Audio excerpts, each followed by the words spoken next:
Selam arkadaşlar. Bugün size dansını göstereceğim.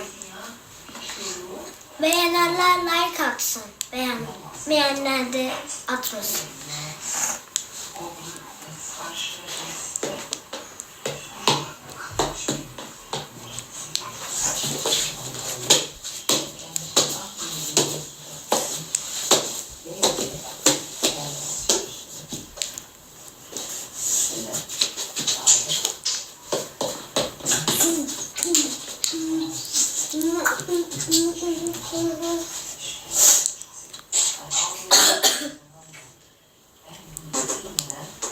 Bir şey yapmadı ya.